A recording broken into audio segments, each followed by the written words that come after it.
এ তো খাওয়ার জন্যই এসছে, খেতে হয় তাই খাচ্ছে।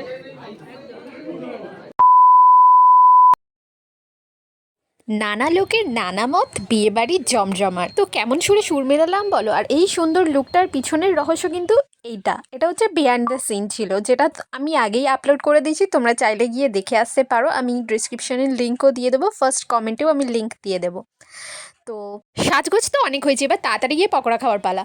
তো আমি গেটের ভেতরে প্রবেশ করে গেছি, আর মাকে আমি বলছিলাম আমাকে একটু সুন্দর করে, আমি যাচ্ছি ভিডিও করে দাও। আমি ওর সাহায্য নিতে চাইছিলাম না, বাট ওরই সাহায্য নিতে হলো। সব ফটোগুলো আমাকে ওই তুলে দিয়েছে, কিন্তু ভালো করে তুলে দেয়নি, এটাই আমার আফসোস অনেক। তো বাধ্য হয়ে ও তুলে দিল, আর দেখো মুখে একটা হাসি, দেখো কমলিকা স্টাইল। তো আমি যাচ্ছি, আর একটু ক্যাচ তো মারতেই হবে, বাট সামনে পিছনে না দেখে ধাক্কা খেয়ে যাচ্ছিলাম। আর ও পিছন দিক দিয়ে এরকম বিশ্রীভাবে একটা হাসছিল, কী আর করা যাবে।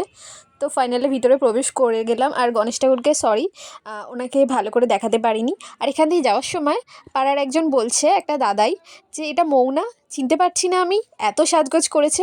তো আমি বিয়েবাড়ি যাচ্ছি সাজগোজ করার জন্যই না, এত কষ্টে একটা বিয়েবাড়ি পরে বছরে একবার, তো একটু সাজগোজ করব না? সাজগোজ করবো, বিয়েবাড়ি যাওয়ার আমার দুটো উদ্দেশ্য থাকে, এক হচ্ছে সাজগোজ করা, আর সেকেন্ড হচ্ছে পাকোড়া খাওয়া। পাকোড়া খাওয়ার পর আর খাবারগুলো সেভাবে খেতেই পারি না, কী আর করা যাবে, দুঃখের কথা। বাড়িতে ভাবি যে অনেক খাবো, বাট বিয়েবাড়ি গিয়ে আর খেতে পারি না। তো ফাইনালি চলে গেছি, আর এই যে সুন্দরভাবে ডেকোরেশন করেছে, কিন্তু আধখাপচারভাবে ব্লগটা তোলার ফলে ভালো করে কিছু তোমাদের দেখাতেই পারি না। আর এই নিজের মুখটা দেখাবো কতক্ষণ ধরে সাজলাম, বাট এত ডাকাডাকি চোটে আর দেখানোই হলো না। ছেলের মা দেখো পকোড়া খাচ্ছে। এই জেঠিমারই ছেলের বিয়ে, এই জেঠিমা আমাদের পাড়ায় থাকার, ইনি হচ্ছে আমার মায়ের বান্ধবী। তো জেঠিমা আমাকে বলছিল আমি পকোড়া খাচ্ছি, আমার কয়েকটা ফটো তুলে দে, তাই তোমাদের দেখিয়ে দিলাম যে জেঠিমা খুব কিন্তু আর কি মজা করতে ভালোবাসে, একটু মানে খুব চটপটে। আর এই হচ্ছে বর কনে, ওদের ছবি একটাও তুলতে পারিনি, তাই ভিডিও যেটুকু করেছিলাম সেটুকু তোমাদের সাথে শেয়ার করলাম। আর তোমরা এটা ভাবতে পারো যে বিয়েটা আমাদের তো বৌভাতে নিমন্ত্রণ থাকতে পারে, বিয়েতে কেন আমরা এসেছি? যেহেতু এটা আমাদের পাড়ার একজনের বিয়ে, তো বেশিরভাগ পাড়ার লোকেরা বৌভাতেই যায়, যারা মানে ছেলের বিয়ের তরফ থেকে যায়, ছেলের তরফ থেকে। বাট এটা হচ্ছে ওদের দুজনের একসাথেই রিসেপশনটা তো হচ্ছে, বিয়ে আর বৌভাতে দুজনের একসাথে রিসেপশনটা এখানে হচ্ছে। আর এখানে দেখো কত আমাদের পাড়ার লোকরা পকোড়া স্টার্টার কাউন্টারে এসে লাইন দিয়েছে, আমিও চলে গেছি। আর ওরা আমার মুখের দিকে দেখে ভাবছে এরা কী করতে এসছে রে। সবাই মোটামুটি ওখানে পাকোড়ার প্লেট হাতে দাঁড়িয়েছিল, দাঁড়িয়ে আছে, এ আমাদের ভিডিও করছে কেন, এটাই হয়তো ভাবছে। বাট আমাকে তো সবই করতে হবে, তোমাদেরকে দেখাতে হবে আমি কি কি খেলাম। স্টার্টারে ছিল শিক কাবাব, বেবিকর্ন ফ্রাই বা পকোড়া যাই বলো তোমরা, আর হচ্ছে ফিশ বল। আর এত ভয়ের মধ্যে ভিডিওটা করতে করতে জিনিসগুলো পড়ে যায়, বাট আমাকে ভিডিও তো করতেই হবে। আর এই যে আমি খেতে ব্যস্ত, আর এই যে আমার সামনে দেখতে পাচ্ছ একজন বড় ভুঁড়িয়ালা একজনকে, ওটা কিন্তু আমাদের পাড়ার দাদা, মানে বিখ্যাত একজন দাদা, ওনার নাম হচ্ছে পচাদা।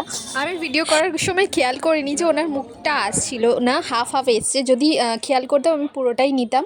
আর এই একটুখানি অংশে আমি নিজেকে দেখানোর সুযোগ পেয়েছি। এদিকে মা আর মায়ের বান্ধবী বেশ গল্প করে যাচ্ছে, আর পিছনে ওই মহিলা দেখো ফটো তুলে যাচ্ছে।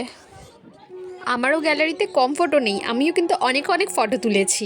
আর যখন আমি পকোড়াটা খাচ্ছিলাম, ওদের যে ফটোগ্রাফার ছিল সে আমার ভিডিও করছিল, আমার কী লজ্জা লাগছিল, কিন্তু আমি কিন্তু খাওয়া বাদ দিইনি, কন্টিনিউ খাওয়া চালিয়ে গেছি।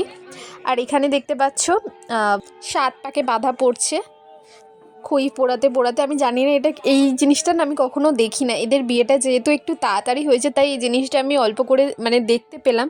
7 পাকে বাঁধা বলো, তারপরে মালা বদল, সিঁদুরদান, এগুলো আমি কিছুই দেখতে পাই না। আমি সবসময় বিয়েবাড়ি যাই, খেতে ব্যস্ত থাকি, বাট এখানে একটু দেরি করে, মানে যেহেতু আমরা 8টার সময় গেছিলাম, পুরো 1 ঘন্টা টাইম আমরা ওয়েট করেছি।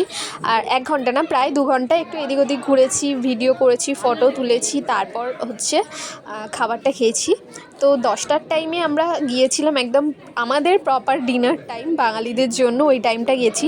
আর ভিডিওগুলো এরম করে তোলার কারণ হচ্ছে এত ভিড়, মানে ওদের তো অনেক অনেক লোকজন ছিল, সেই কারণে আর কি এত ভিড় হয়েছে। আর এই যে হচ্ছে আমাদের মেন কোর্স চলে এসছে, এমনি তো 2 হাতে সার্ভ করছে দশভুজার মতো, দেখে বেশ ভাল লাগছে। আমার কষ্ট একটাই, আমি যখন খাচ্ছিলাম আমার ভিডিওটা কেউ করে দিল না, ফুড ব্লগারের মতো আমি যে খেয়ে দেখাচ্ছি এটা নরম সিদ্ধ হয়েছে কি এরকম, সেরকম কেউ দেখালোই না। এ তো খাওয়ার জন্যই এসছে। ইনি খাবার কম পড়বে বলে তাড়াতাড়ি এসছে। উনি একটু ফ্যাশন করবে বলে এসছে। খাবারটা খেতে হয় তাই খাচ্ছে।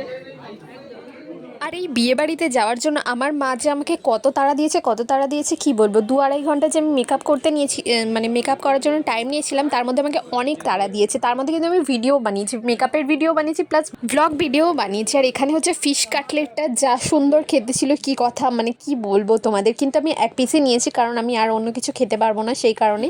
আর আমি যখন গিয়েছিলাম সেই টাইমে হচ্ছে রাইস ফুরিয়ে গেছিলো, আবার রাইস আসতে মোটামুটি 1/2 ঘন্টা টাইম লেগেছিলো। সেই 1/2 ঘন্টা আমি এদিক ওদিক খালি ঘুরে বেরিয়েছি, আর ওই কাটলেটটাকে একটু একটু একটু করে টুকরো করে খেয়েছি, যাতে আমার পাত না খালি হয়ে যায়। এই হচ্ছে ব্যাপার।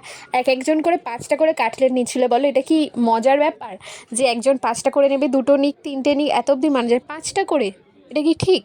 তো যাই হোক, আমি রাইসটা আসছিল না বলে আমি মিষ্টির দিকে চলে গেছিলাম, ডেজার্টে।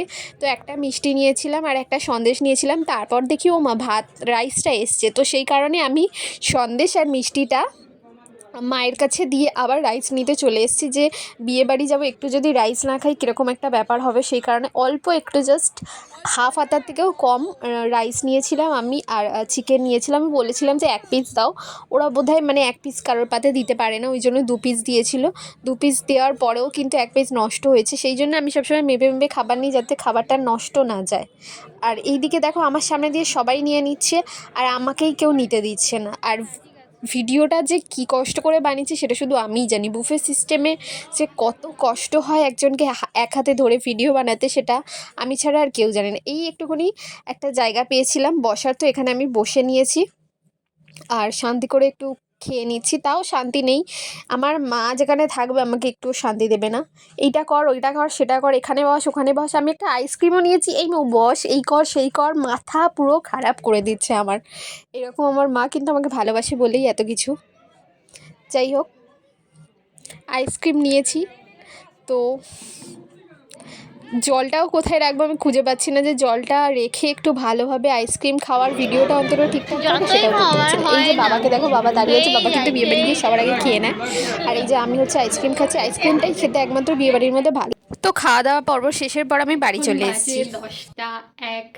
11টা 1, আর এখন আমি বাড়ি ফিরলাম বিয়েবাড়ি থেকে। তো ব্লগটা এখানেই শেষ করব। ব্লগটা কেমন লাগলো তোমরা সবাই জানিও। মানে আধখাচ্ছাড়াভাবে সব কিছু তোলা হয়েছে, তাও যতটুকু পেরেছি চেষ্টা করেছি তোলা। এই যে বিছানার অবস্থাটা একবার দেখে নাও, সব ওলট পালট। আর এগুলো গুছিয়ে মেকআপ রিমুভ করে তবেই আমাকে কিন্তু শুতে হয়েছে। অবশ্যই জানিও। আর ভালো লাগলে কিন্তু তোমরা যেটা ভুলে যাও বারবার, লাইক, কমেন্ট, শেয়ার আর সাবস্ক্রাইব করতে ঝটপট করে দিও কিন্তু। টাটা। বিয়েবাড়িতে তোলা কয়েকটা ফটো তোমাদের সাথে শেয়ার করে দিলাম ফ্যামিলির সাথে, এবং আরও যারা যারা গিয়েছিল সবার সাথে, সাথে সাথে ব্রাইডের সাথে তোলা কয়েকটা ফটো তোমাদের শেয়ার করে দিলাম। ভালো লাগলে কিন্তু অবশ্যই একটা লাইক করে দিও, আর ঝটপট সাবস্ক্রাইব করে দিও। টাটা।